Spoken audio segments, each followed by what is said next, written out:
Baiklah, selamat datang di pertemuan mata kuliah Sistem Informasi Akuntansi. Kita sudah membahas chapter sebelumnya adalah mengenai desain sistem, kemudian kita memasuki chapter yang berikutnya, sistem dan teknik dokumentasi.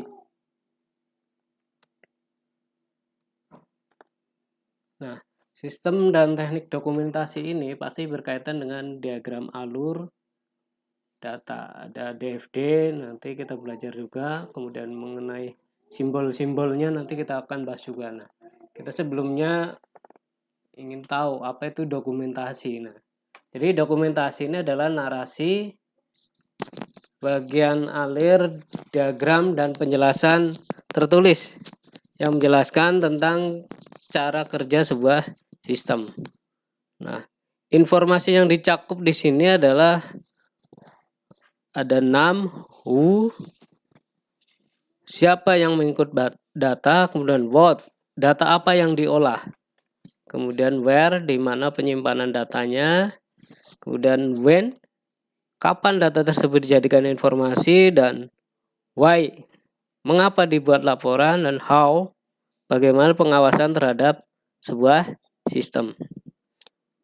Nah, cara untuk mendokumentasikan sistem ini adalah membuat diagram arus data, membuat bagan alir dokumen, bagan alir struktur, bagan alir program, tabel keputusan, chain charts, dan diagram jaringan.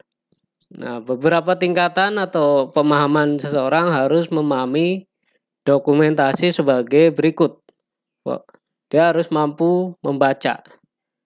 Jadi dengan membaca, seseorang akan dapat mengetahui cara kerja sebuah sistem. Kemudian mengevaluasi.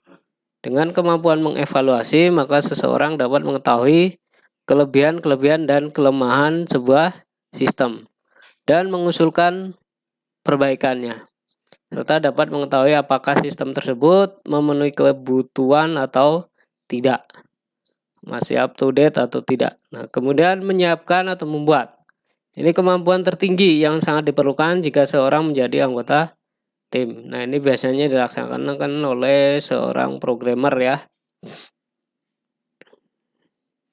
Nah, diagram arus data atau DAD atau data flow diagram. Arus data dalam sebuah organisasi. Kemudian deskripsi grafis sumber data, arus data, proses transformasi, penyimpanan data, dan tujuan data. Nah, teknik ini adalah untuk pembuatan diagram yang digunakan untuk mendokumentasikan logika pada saat desain sebuah sistem. Teknik ini untuk mendokumentasikan sistem yang digunakan sekarang dan untuk merencanakan serta mendesain sistem yang baru. Nah, ini disusun menggunakan 4 simbol utama. Kita lihat biasanya di komputer ya, di laptop, itu begitu klik simbol nanti akan muncul seperti ini ya. Nah, ini mengandung arti ya. Simbol diagram arus data dari DeMarco dan Jordan ya. Kalau tanda kotak biru ini adalah merupakan sumber dan tujuan data. Kemudian kalau tanda panah ini merupakan arus data. Jadi data itu mengalir kemana. Arus data yang masuk ke dalam dan keluar dari sebuah proses ini digambarkan dengan garis lurus atau garis lengkung panah. Nah, kemudian ada lingkaran ya. Ini merupakan proses transformasi, yaitu mengubah data dari input menjadi output, digambarkan dengan lingkaran. Sering disebut juga sebagai gelembung atau bubbles. Kemudian ada garis 2 ini adalah sebagai penyimpanan data. Ini digambarkan dengan garis horizontal paralel. Nah, menurut Gain dan Sherson ini sama ya kotaknya. Ini sumber tujuan data, ini adalah orang dan organisasi yang mengirim data ke dan menerima data dari sistem. Kemudian tanda panah ini harus data ya. Ini sama ya. Garis lengkung panah atau garis lurus. Nah, kemudian kalau yang tadi ada kotak tanpa ini tanpa warna, tanpa diarsir ya tengahnya. Kemudian ada, kalau yang ini ada garisnya ya. Ini proses transformasi ya. Ini adalah proses yang mengubah data dari input menjadi output. Ini disebut juga sebagai gelembung bubbles ya. Kemudian kalau yang tadi hanya garis paralel 2 horizontal, ini ada garis ini ya. Ini adalah sebagai simbol penyimpanan data. Penyimpanan data digambarkan dengan 2 garis horizontal paralel. Nah, contoh DAD dari Jane dan Charlson. Ini pada saat order barang ya. Jadi ketika ada pelanggan mengorder barang, kemudian diproses di sini ya, di nomor 1 proses order langganan. Kemudian jika dikirim ke kasir, jika order disetujui, maka kasir akan membuat nota. Nah, ini diproses 1A ya. Jadi kasir mengorder atau membuat nota. Kemudian nota itu dikirim ke bagian gudang. Nah, nanti di sini stok akan berkurang karena nota ini adalah untuk pengeluaran barang. Nah, kemudian dari sini bagian gudang akan membuat order pembelian ke bagian pembelian. Nah, di sini terjadi proses yang nomor 2 atau proses pembelian barang. Nah, kemudian dari proses pembelian barang itu datanya disimpan, data pembeliannya. Ini ya simbolnya ini. Kemudian jika terjadi retur atau barang tidak sesuai spek, maka dibuat proses retur barang. Kemudian dari bagian gudang juga harus membuat laporan persediaan, laporan akhir ya. Jadi proses pembuatan laporan di bagian gudang. Nah, kemudian dari bagian gudang akan membuat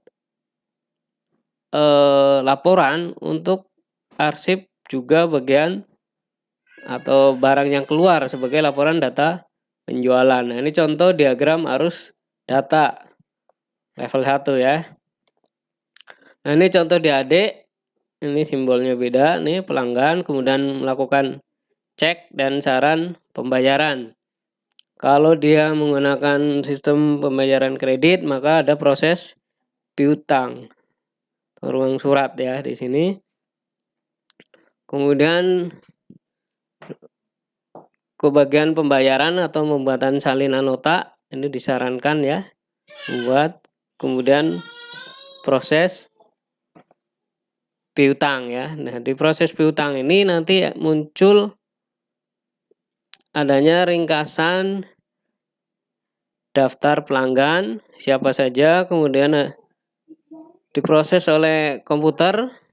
Kemudian dari proses komputer ini muncullah listing penerimaan pembayaran ya dari pelanggan.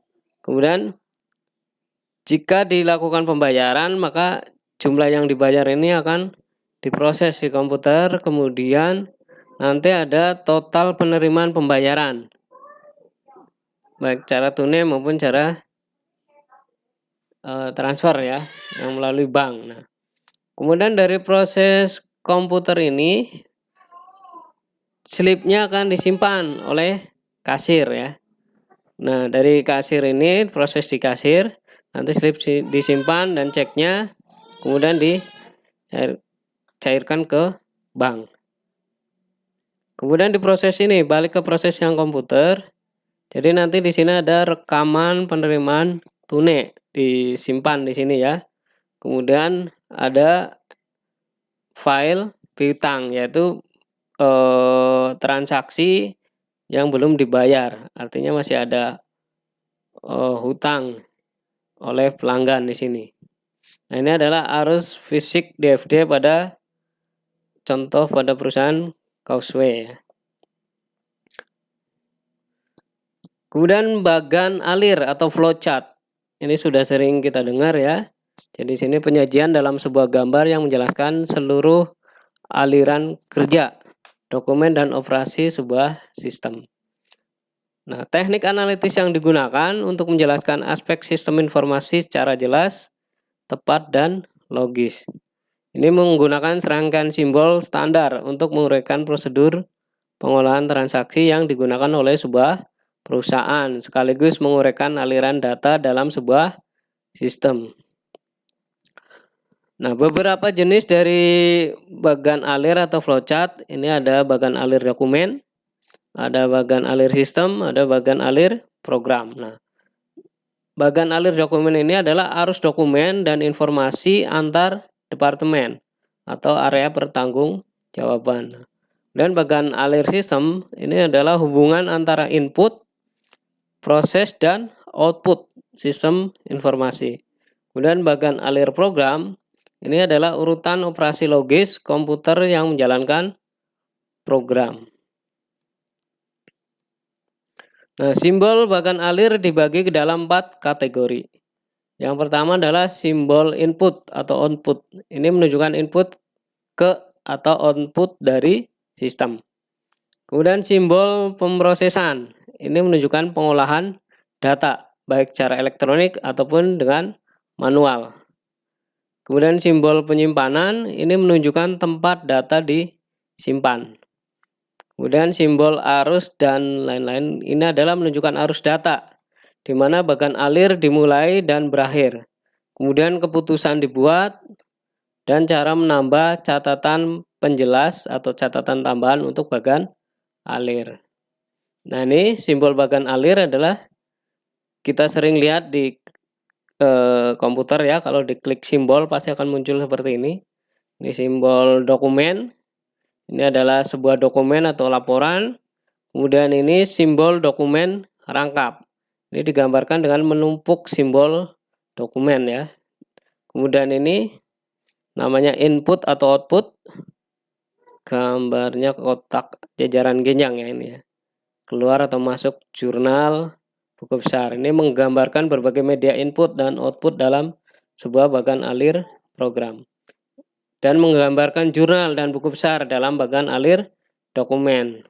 Kemudian ini tampilan output elektronik. Ini informasi ditampilkan oleh alat output elektronik, terminal CRT atau monitor komputer, PC atau layar. Kemudian ini ada simbol pemasukan data online ya. Keying operation. Entry data oleh alat online seperti CRT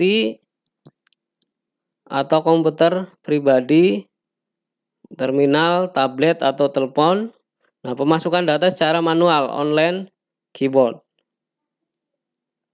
Kemudian ada simbol ini ya, terminal CRT komputer pribadi, kemudian alat input dan output elektronik. Ini adalah entry data elektronik dan simbol output digunakan bersama untuk menunjukkan alat yang digunakan untuk keduanya. Kemudian ada simbol pita transmisi, transmittal tip. Ini secara manual mempersiapkan nilai total untuk pengendalian.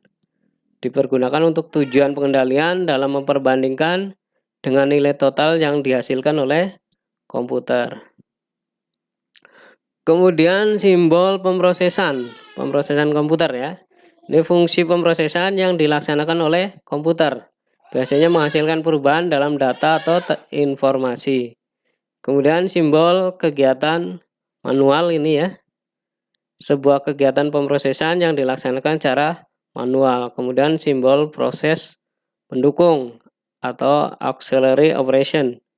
Ini fungsi pemrosesan yang dilaksanakan oleh peralatan selain komputer. Kemudian proses pengetikan offline ya, ini simbolnya. Proses yang menggunakan peralatan pengetikan offline, contoh cash register. Kemudian simbol ini disk bermagnet atau database. Ini adalah data yang disimpan secara elektronik dalam database atau master file. Kemudian ada simbol pita bermagnet. Ini data disimpan dalam sebuah pita bermagnet yang merupakan media penyimpanan atau backup ya. Kemudian ini file dokumen kertas ya, ini ada N. File dokumen kertas, huruf mengindikasikan file urutan pemesanan. N adalah secara numerik. A adalah secara alfabet. D adalah berdasarkan tanggal. Jadi kalau berdasarkan tanggal ini diganti D, date ya. Kalau berdasarkan urut abjad ini diganti A. Kemudian ada magnetic drum. Ini adalah penyimpanan yang dapat diakses langsung oleh user. Kemudian ada simbol disk storage. Ini untuk menyatakan input berasal dari disk atau output disimpan ke disk. Kemudian ini ada simpanan offline. Ini adalah file non komputer yang diarsipkan. Kemudian ada simbol punch paper tip atau pita bertanda. Ini digunakan untuk input atau output yang menggunakan pita kertas berlubang. Kemudian ada simbol punch card. Ini untuk menyatakan input berasal dari kartu atau output ditulis ke kartu. Kemudian ada penyimpanan internal nih ya simbolnya. Ini menunjukkan data yang tersimpan dalam memori peralatan penyimpanan data internal. Kemudian arus dokumen. Ini ya tanda panah flow line garis alir. Ini mengarahkan arus pemrosesan atau dokumen. Nah, ini garisnya nyambung ya. Kemudian ada tanda panah tapi garisnya putus-putus. Ini adalah arus data atau informasi ya. Simbolnya seperti ini. Ini mengarahkan arus data atau informasi. Kemudian ini ada seperti icon Zoro ya, tanda panahnya. Ini adalah merupakan simbol hubungan komunikasi, yaitu transmisi data dari satu lokasi ke lokasi lain melalui saluran komunikasi. Kemudian ada ini simbol keputusan decision ya. Ini adalah langkah pembuatan keputusan. Jadi nanti pada saat mengerjakan tugas membuat diagram alur, jangan lupa ya simbol-simbol ini ya. Kemudian ada konektor. Ini ada konektor dalam halaman atau penghubung. Ini menghubungkan arus pemrosesan pada halaman yang sama. Nah, kalau menggunakan halaman yang berbeda menggunakan konektor luar halaman. Ini beda ya gambarnya. Ini adalah entry dari atau keluar ke halaman lain atau halaman yang berbeda. Nah, ini simbol terminal. Ini awal akhir atau titik interupsi dalam proses. Kemudian ini ada simbol anotasi atau catatan tambahan. Ini penambahan komentar deskriptif atau catatan penjelasan sebagai klarifikasi. Kemudian ada predefined process. Ini adalah subprogram. Ini adalah permulaan prosedur atau proses menjalankan subprogram. Ini menggambarkan proses yang masih berisi proses lain di dalamnya. Biasanya dari bahasa program ya. Ada do lagi di dalamnya. Kemudian ada simbol ini preparation. Ini adalah sebagai pemberi nilai awal, mempersiapkan penyimpanan yang akan digunakan sebagai tempat pengolahan di dalam storage. Kemudian ada sort offline, ini simbolnya ya. Proses pengurutan data di luar proses komputer. Kemudian ada simbol ekstrak, arsip sementara ya. File non komputer yang diarsipkan. Huruf mengindikasikan file urutan. Kalau secara N berarti secara numerik. A itu alfabet, D adalah berdasarkan tanggal. Kemudian ini ada simbol proses merge atau menyatukan atau collate. Ini menunjukkan langkah yang memerintahkan informasi ke dalam format standar. Kemudian ada simbol delay, menunda. Ini digunakan untuk material dalam troli, menunggu diproses lebih lanjut, menunggu elevator, surat-surat menunggu untuk diarsipkan. Nah, di sini ada simbol loop limit, menandakan awal satu siklus. Bila tanda tersebut dibalik secara vertikal, maka tanda tersebut berarti akhir dari satu siklus. Kemudian ini adalah simbol penyimpanan jumlah, summing junction, menyimpulkan beberapa cabang. Ini menunjukkan jalur dalam flowchart di mana beberapa cabang berkumpul kembali ke proses tunggal. Nah, ini ada, kalau ini tanda silang, ini tanda plus, itu adalah OR atau menyatakan bahwa aliran proses berlanjut lebih dari 2 cabang. Nah, kemudian ada simbol control transfer. Ini memindahkan informasi dari sistem ke tujuan transfer control, seperti tindakan CPU untuk transfer control atau mengupdate program counter untuk subroutine, return, dan lain-lain. Enter ya maksudnya. Kemudian ada simbol couple, simbol pasangan. Ini menunjukkan suatu data atau elemen yang dikirimkan dari satu modul ke modul lainnya. Anak panah dengan lingkaran padat menunjukkan elemen kontrol yang dikirimkan. Kemudian ada ini simbol flow direction, simbol arus, connecting line. Ini digunakan untuk menghubungkan antara simbol yang satu dengan simbol yang lain atau menyatakan jalannya arus suatu proses. Ya, ini contohnya ya. Contoh flowchart pendaftaran anggota perpustakaan. Ini ada kolom pendaftar, kolom petugas, kolom sistem informasi perpus. Nah, di kolom pendaftar, proses yang pertama adalah ini mulai.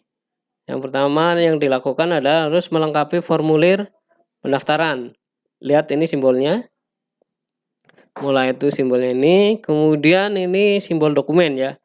Dari situ ada formulir pendaftaran. Nah, formulir pendaftaran kemudian diproses berikutnya ke petugas. Di sini petugas mengentri formulir pendaftaran. Ini simbolnya. Kemudian dikirim atau di input ya, kemudian melalui proses sistem informasi perpustakaan. Kemudian sistem akan mengecek kelengkapan isian. Apakah isian sudah lengkap? Jika tidak, dikembalikan lagi ke formulir pendaftar. Nah, jika sudah lengkap, maka ia lanjut simpan data formulir ke dalam storage. Nah, kemudian jika diperlukan, maka cetak kartu anggota. Nah, kartu anggota ini dikembalikan ke pendaftar dalam bentuk dokumen ya. Kemudian selesai. Nah, ini contoh flowchart pendaftaran anggota perpustakaan ya. Nanti kalian akan diberikan tugas untuk membuat flowchart seperti ini. Jangan lupa perhatikan simbol-simbolnya ya. Ini simbol arus datanya, tanda panahnya ini tidak putus-putus ya. Kemudian ini selesai ya proses ini simbolnya. Nah, contoh flowchart, petugas toko surya melakukan pendataan barang yang ingin dibeli. Dengan kata lain, barang tersebut kosong di gudang. Kemudian karyawan toko surya menyerahkan dokumen barang yang ingin dibeli ke toko komputer atau sering disebut supplier. Nah, supplier tersebut mengambilkan barang dan memberikan barang tersebut beserta nota pembelian. Kemudian karyawan toko surya mendapatkan nota pembelian, kemudian membuat laporan pembelian kepada pimpinan toko surya. Nah, ini flowchartnya. Ini ada simbol dokumen ya, daftar belanja, proses 1. Nah, ini supplier. Supplier menerima daftar belanja dari karyawan ya, kemudian menyimpan barang dan membuat nota pembelian. Kemudian dari situ ada dokumen. Yang pertama adalah nota pembelian yang dalam bentuk rangkap 3. Kemudian ada daftar, dilampiri daftar belanja ya. Ya, daftar belanja ini diarsip berdasarkan urut nomor. Kemudian nota pembelian juga diarsip di sini dan proses. Kemudian pimpinan akan menerima laporan, ini proses ketiga ya, laporan pembelian dan persediaan barang. Kemudian akan disimpan. Nah, oh ya, sebelum proses ini di proses nomor 2 dari daftar belanja ada dibuat nota pembelian ya. Nota pembelian ini kemudian membuat laporan pembelian dan persediaan barang. Kemudian hasilnya adalah berupa dokumen laporan pembelian dan persediaan barang rangkap 2 ya. Nah, yang rangkap 3 di proses selanjutnya, proses 3. Kemudian yang lampiran kedua di arsip ya. Nah, ini contoh flowchart pembelian barang. Kemudian diagram proses bisnis ya. Deskripsi grafis dari proses bisnis yang digunakan oleh perusahaan dan cara visual untuk menjelaskan langkah-langkah atau aktivitas dalam proses bisnis. Nah, simbolnya ini status awal. Ini adalah aktivitas sistem, sebuah diagram aktivitas memiliki sebuah status awal. Dan ini aktivitas ya, simbolnya yang dilakukan sistem ya, yaitu aktivitas biasanya diawali dengan kata kerja. Kemudian di sini percabangan atau decision, ini pengambilan keputusan ya. Asosiasi percabangan di mana jika ada pilihan aktivitas lebih dari satu. Kemudian penggabungan atau join, ini adalah jika lebih dari satu aktivitas yang digabung jadi satu. Kemudian di sini adalah simbol status akhir. Yang dilakukan sistem adalah sebuah diagram aktivitas memiliki sebuah status akhir. Kemudian ada swim lane. Di sini nama swim lane. Kemudian memisahkan organisasi bisnis yang bertanggung jawab terhadap aktivitas yang terjadi. Nah, ini di sini ada simbol fork. Digunakan untuk menunjukkan kegiatan yang dilakukan secara paralel. Kemudian ada simbol join, digunakan untuk menunjukkan kegiatan yang digabungkan. Nah, ini simbol diagram yang ini tanda panah tapi terputus-putus ya, informasi anotasi. Informasi yang membantu menjelaskan proses bisnis yang dimasukkan dalam diagram proses bisnis dan jika dibutuhkan panah yang tebal. Ini digambar dari penjelasan simbol. Dan di sini ada simbol arus data atau informasi yang ditunjukkan oleh panah. Nah, ini contoh diagram proses bisnis ya. Activity program, activity diagram ya.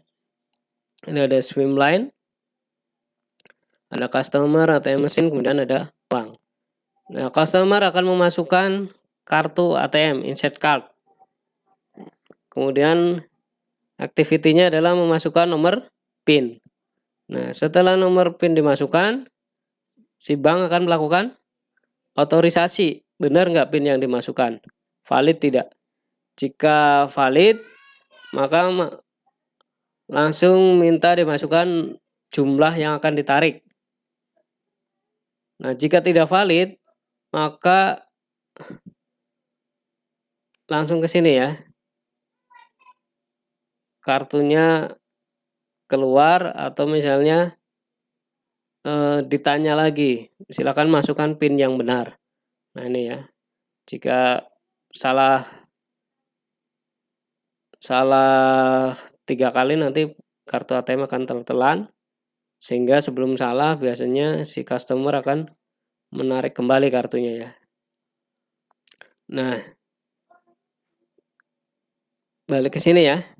Jika tadi jumlah uang yang PIN-nya sudah benar, maka dia harus memasukkan jumlah uang yang akan ditarik.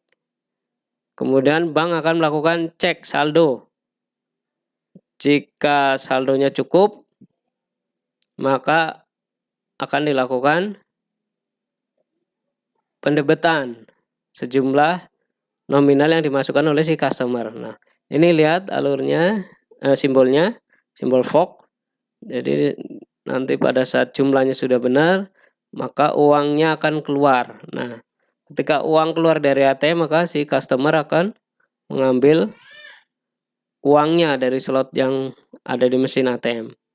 Kemudian nanti bank ATM akan melakukan proses penggabungan ya dari bank, data bank, jumlah yang diambil berapa, kemudian sisanya berapa.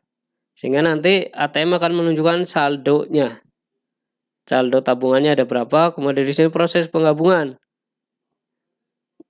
Jika sudah selesai, maka keluarkan kartu, ambil kartu. Nah, si customer akan melakukan pengambilan kartu. Tapi jika akan melakukan transaksi kembali, maka si customer harus memasukkan PIN dan kembali ke proses berikutnya. Nah, tingkatan tertinggi dalam diagram aliran data DAD atau DFD hanya memuat satu proses. Ini menunjukkan sistem cara keseluruhan seluruh input ke sistem atau output dari sistem. Nah, diagram yang mencakup masukan-masukan dasar, sistem umum dan keluaran. Itu diagram konteks ya. Diagram yang terdiri dari satu proses dan menggambarkan ruang lingkup satu sistem. Nah, ini diagram konteks siklus pendapatan ya. Jadi pada saat pendapatan biasanya ada request dari customer, kemudian ada proses pesanan, kemudian ada proses pembayaran. Nah, di siklus pendapatan ini juga akan berkaitan dengan penyimpanan, yaitu transfer masuk ke bank, kemudian ada dari bank akan melaporkan dalam bentuk rekening koran ya. Kemudian di siklus ini juga ada sistem buku besar dan pelaporan, yaitu proses penjualan ya. Kemudian ada proses alur komisi ya. Di sini adalah berkaitan di siklus manajemen SDM. Nanti berapa persen komisi yang akan diberikan kepada bagian marketing ya. Kemudian dari sini siklus pendapatan ya. Jika dilakukan pelanggan akan melakukan tadi permintaan sudah, kemudian melakukan pemesanan, kemudian melakukan pembayaran. Nah, jika pembayaran sudah dilakukan, maka dokumen pengiriman akan dilakukan. Kemudian ada slip pengepakan, kemudian dititipkan ke kurir. Kurir akan mengirim dokumen dan slip pengepakan kepada pelanggan. Kemudian di sini ada jawaban dari permintaan dari pelanggan. Kemudian ada faktur penjualan yang dibuat ya. Nah, jadi siklus pendapatan itu berkaitan dengan pelanggan, kurir untuk pengiriman barang ya. Kemudian ada bank, ada sistem buku besar dan pelaporan, ada siklus manajemen. Kemudian juga berkaitan dengan siklus pengeluaran dan siklus produksi. Nah, siklus pengeluaran ini berkaitan dengan informasi ketersediaan barang yang ada. Nah, siklus produksi di sini adalah kebutuhan atas produksi dan pembelian ya. Jadi di sini juga perlu informasi ketersediaan barang. Nah, ini diagram konteks siklus pendapatan ya. Kemudian siklus pengeluaran. Di sini pemasok akan memberikan barang dan jasa kepada perusahaan. Kemudian dari situ dibuatlah faktur ya. Faktur mengenai nama barang dikirim tanggal berapa ya ke perusahaan. Kemudian di sini juga si perusahaan akan membuat pesanan pembelian. Nah, proses pesanan pembelian ini biasanya adalah didasarkan dari kebutuhan ini ya, dari siklus produksi, dari departemen, kemudian dari persediaan atau bagian gudang ya, dari siklus pendapatan. Nah, kemudian bagian ini ya, bagian gudang, bagian pembelian akan melakukan order kepada pemasok, kemudian akan melakukan pembayaran setelah barang dikirim, kemudian ada faktur pembeliannya ya. Nah, kemudian data pembelian dan data pembayaran akan masuk ke dalam sebuah sistem buku besar dan pelaporan. Nah, ini ya, tadi kebalik lagi bahwa ketika akan mengorder atau melakukan pembelian barang atau jasa, pasti butuh dari siklus pendapatan ya. Kapan akan mengorder kembali? Kemudian dari situ nanti akan dilakukan penyerahan barang kepada konsumen ya. Kan berkaitan dengan ini ya. Nah, kemudian siklus pengeluaran juga akan berkaitan dengan persediaan ya. Di sini jadi kalau persediaan habis maka dilakukan usulan pembelian. Nah, setelah usulan pembelian kemudian ada proses penerimaan barang. Nah, kemudian dengan departemen keterkaitannya adalah pada saat usulan pembelian itu ya sama penerimaan barang ya. Jadi kalau departemen A membutuhkan barang atau jasa, maka dia harus melakukan usulan pembelian. Kemudian setelah usulan disetujui, maka barang dikirim, departemen tersebut akan menerima. Nah, kalau siklus produksi ini adalah kebutuhan bahan baku ya kaitannya ya. Dia akan mengirimkan kebutuhan bahan baku, kemudian melakukan permintaan ya. Kemudian setelah barang disetujui pembelian, maka bahan baku diterima. Nah, ini berkaitan dengan siklus produksi. Jadi siklus pengeluaran ini berkaitan dengan banyak siklus ya. Nah, kemudian ini diagram konteks pengajian dan pengupahan ya. Nah, di sistem penggajian ini berkaitan dengan Departemen SDM, pegawai, bank, asuransi, kemudian lembaga pemerintahan, kemudian departemen lainnya. Nah, dengan Departemen SDM di sini adalah misalnya perubahan nama karyawan, perubahan dalam penggajian ya, gajinya berubah, statusnya berubah ya.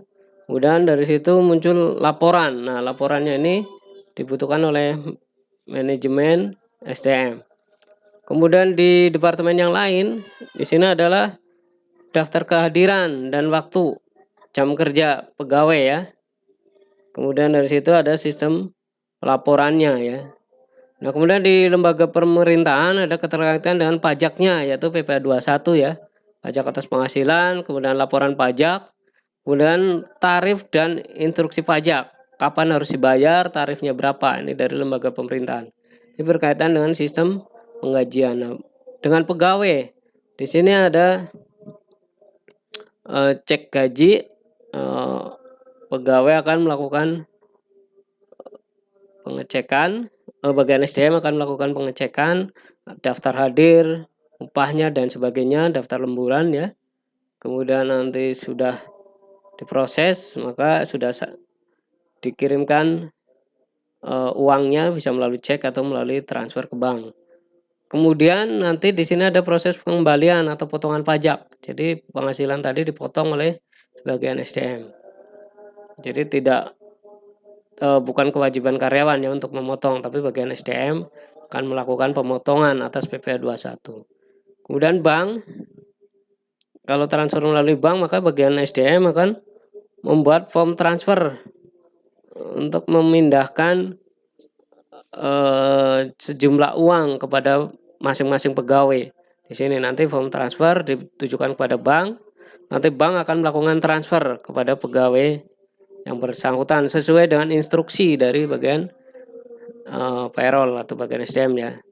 Nah, dengan asuransi dan perusahaan lainnya di sini ada berkaitan dengan tarif dan kelas ya. Asuransi misalnya supervisor misalnya kelas 3 untuk manajer kelas 2 untuk direktur kelas 1. Nah, ini sesuai diinstruksi dari bagian SDM ya.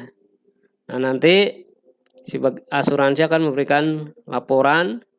Nah, di sistem penggajian ini juga harus terjadi cek apakah sudah benar data-datanya, kemudian dibuatkan laporan. Nah, ini diagram kontrak penggajian dan pengupahan ya.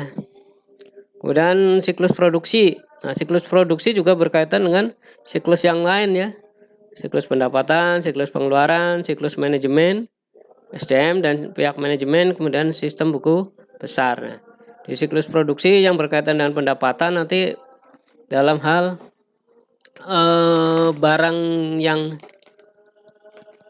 tersedia ya atau barang jadi.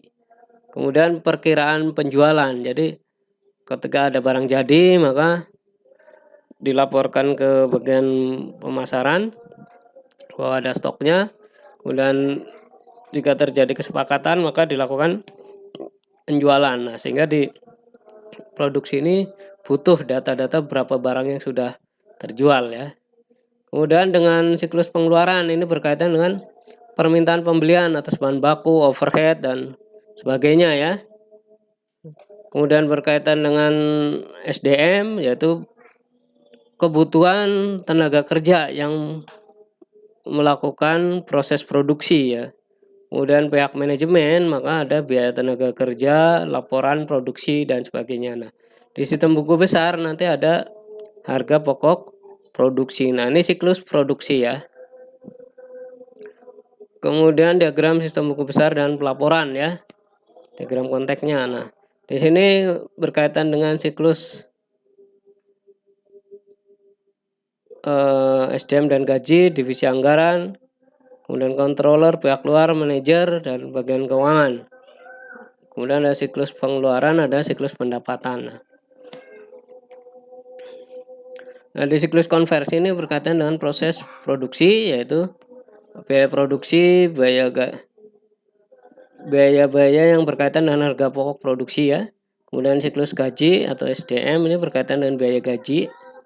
Kemudian di divisi anggaran Ini akan berkaitan dengan anggaran yang tersedia atau anggaran yang dibuat. Nah, kemudian controller ini harus melakukan pemeriksaan atas anggaran yang dibuat ya, dan harus melakukan koreksi atau penyesuaian. Nah, dari siklus ini, sistem buku besar dan pelaporan, nanti muncullah laporan untuk masing-masing bagian ya, keuangan, manajer, pihak luar ya. Nah, di bagian keuangan ini adalah adanya jurnal aktivitas investasi dan pendanaan ya di siklus buku besar. Nah, siklus pengeluaran ini juga berkaitan dengan pembelian dan pengeluaran kas. Nah, di siklus pendapatan berkaitan dengan penerimaan kas, kemudian dengan penjualan ya. Nah, ini diagram konteks dari sistem buku besar dan pelaporan. Baik, terima kasih. Nanti teman-teman ada tugas untuk membuat siklus. Jangan lupa perhatikan simbol-simbolnya ya. Terima kasih. Selamat siang. Assalamualaikum warahmatullahi wabarakatuh.